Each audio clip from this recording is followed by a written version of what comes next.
Buenos días, soy el doctor Guillermo Suárez, bienvenidos a Consultas de Salud. Hoy les vamos a hablar sobre enfermedad de reflujo gastroesofágico. Por favor, acompáñenme.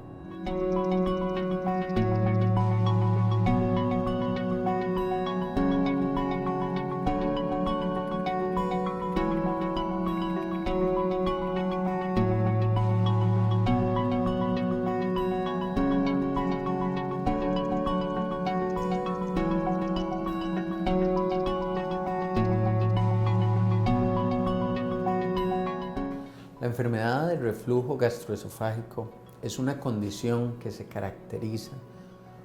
por que el contenido del estómago, el contenido gástrico, se devuelve hacia el esófago, el cual no está preparado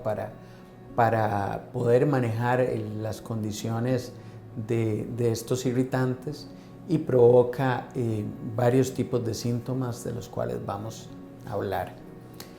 Básicamente es muy importante cuando uno come, la comida pasa de la garganta por un tubo que se llama esófago hasta el estómago.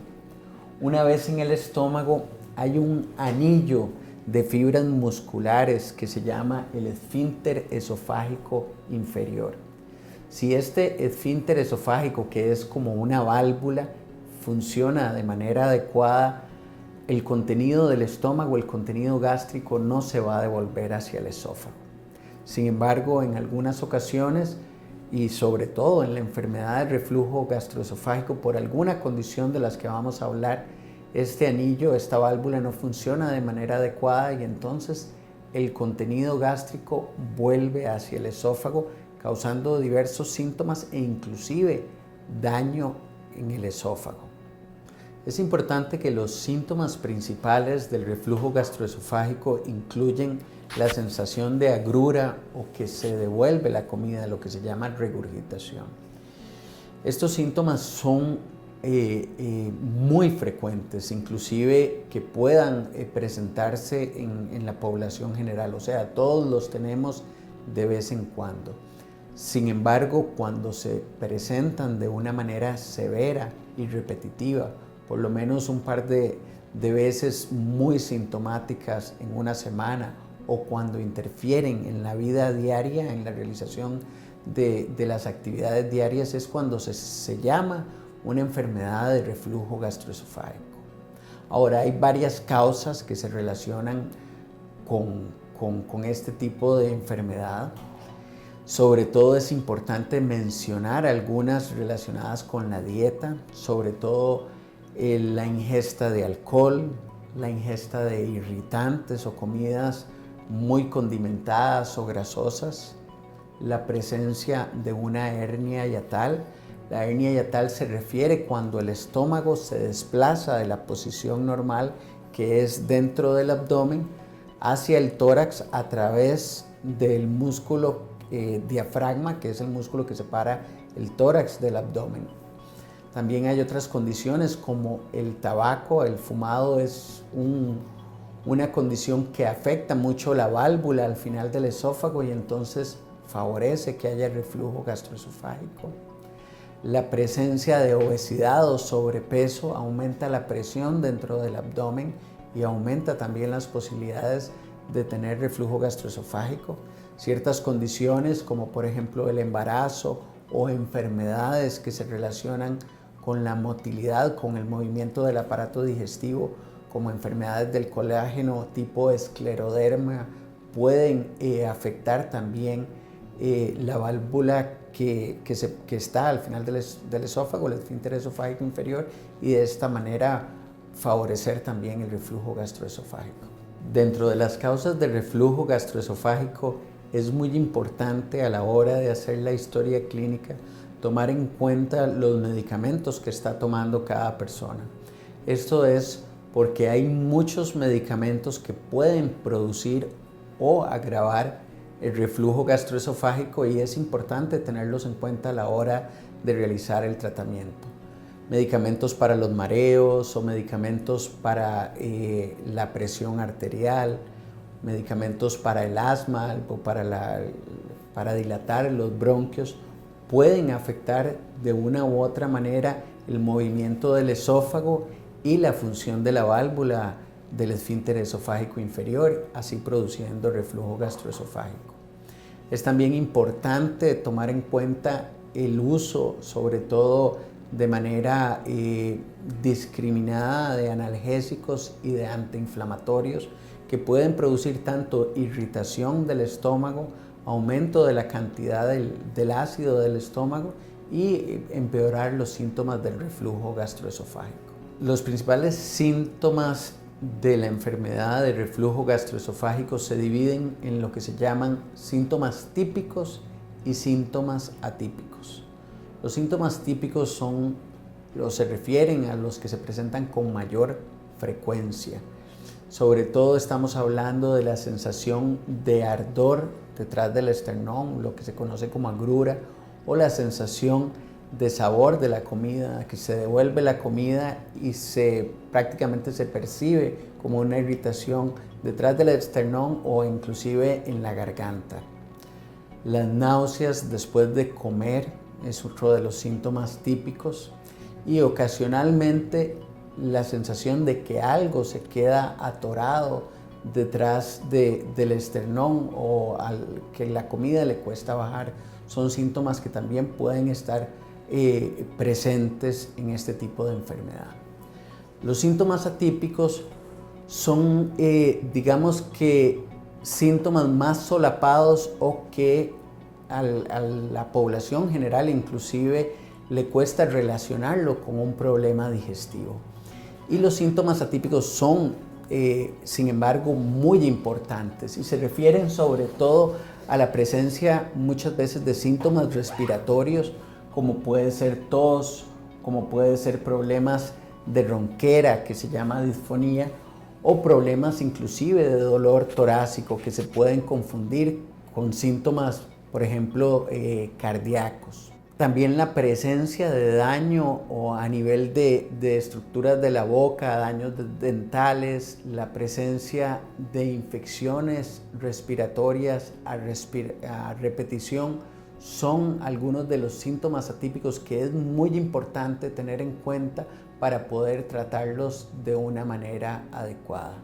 La manera más frecuente de hacer el diagnóstico de esta enfermedad en nuestro medio es realizando una esófago-gastroscopía. De esta manera se ve de manera directa no solo el estómago, sino el esófago y se puede determinar y sobre todo se puede observar si hay daño esofágico, si hay presencia de erosiones o de úlcera o de algunas de las complicaciones del reflujo crónico como es el esófago de Barrett, que es un cambio a nivel de las células del esófago, lo que se llama una metaplasia gástrica del esófago, o sea que el esófago se empieza a parecer al estómago debido a la constante irritación. Otras maneras de hacer el diagnóstico es con estudios radiológicos, como por ejemplo estudios contrastados con bario, que son importantes sobre todo si existe la presencia de una hernia hiatal grande, o estudios de la motilidad del esófago, como por ejemplo la manometría esofágica, que mide las presiones en diferentes partes del esófago y la motilidad, así como la presión en la válvula al final del esófago para determinar exactamente si ésta está funcionando o no. Sin embargo, el examen más fidedigno para determinar si se trata de una enfermedad de reflujo gastroesofágico es lo que se llama la pHmetría esofágica o la impedancia de esófago, que es la medición del pH dentro del esófago con una sonda en un periodo de 24 horas y que va a tomar varias características de lo que pasa en el esófago durante este tiempo, ¿verdad? Sobre todo la cantidad de reflujos que tiene la persona, el pH, si son reflujos ácidos o si son reflujos alcalinos, cuántos se presentan estando la persona de pie y cuántos estando acostado, y teniendo todo esto en cuenta se realiza un puntaje para saber si lo que tiene la persona es en verdad una enfermedad de reflujo gastroesofágico o son cambios que calzarían dentro de la normalidad. El tratamiento de la enfermedad del reflujo gastroesofágico se basa en varios pasos. El primero es la modificación del estilo de vida o el cambio de ciertas rutinas para disminuir el chance de tener reflujo. Sobre todo es importante evitar las comidas que se relacionan al reflujo, que hablábamos, comidas muy grasosas, comidas condimentadas, irritantes, bebidas con cafeína o bebidas gaseosas, el chocolate. Son cosas que aumentan el reflujo gastroesofágico y por supuesto el alcohol o el tabaco. Modificar estas cosas, aumentar el tiempo entre la última comida y el irse a dormir, irse a acostar, porque la posición en la cama al estar acostado, desde el punto de vista de gravedad, aumenta las posibilidades de que se presente el reflujo gastroesofágico. Posteriormente, la modificación de los estilos de vida es importante como parte del tratamiento, la utilización de medicamentos que cambien el pH, sobre todo los antiácidos. Muchas veces los antiácidos, desde el punto de vista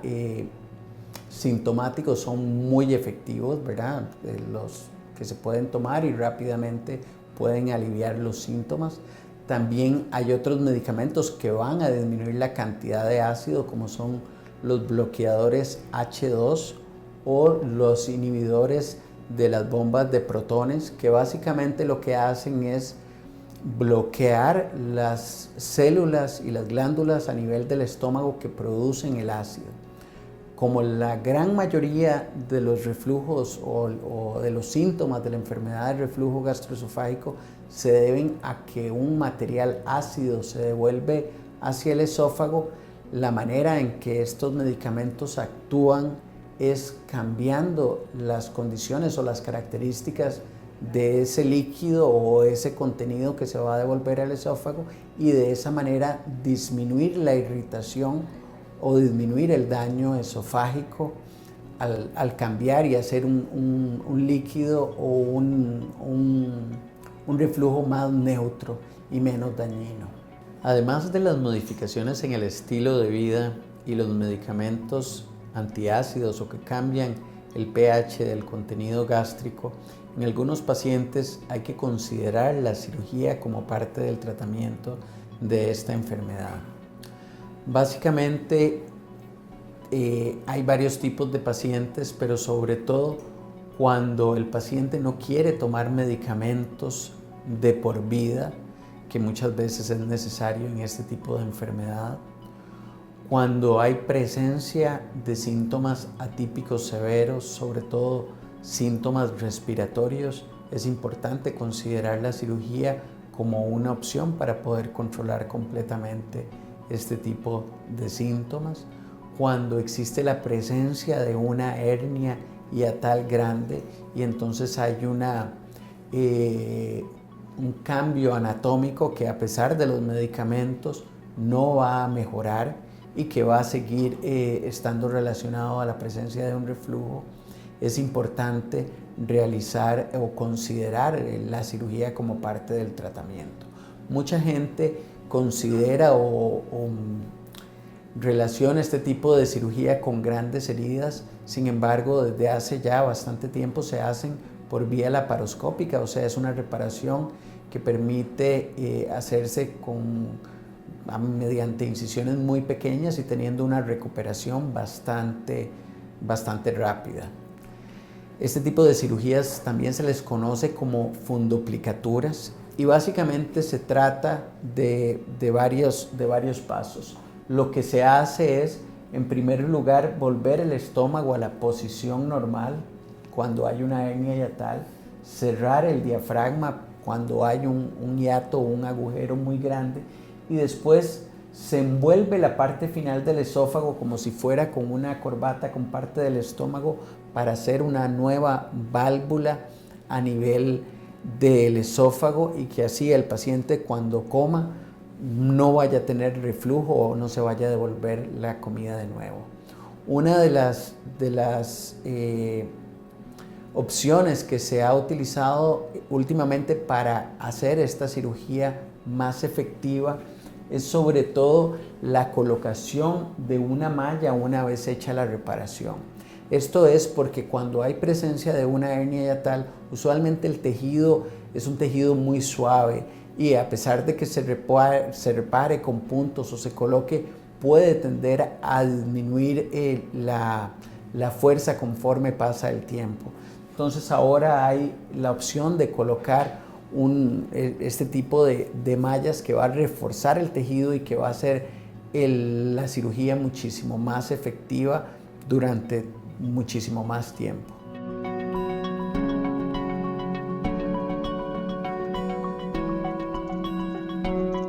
Muchas gracias por la compañía en el programa de hoy y espero que nos acompañen el próximo mes. Les deseo muy felices fiestas y hasta luego.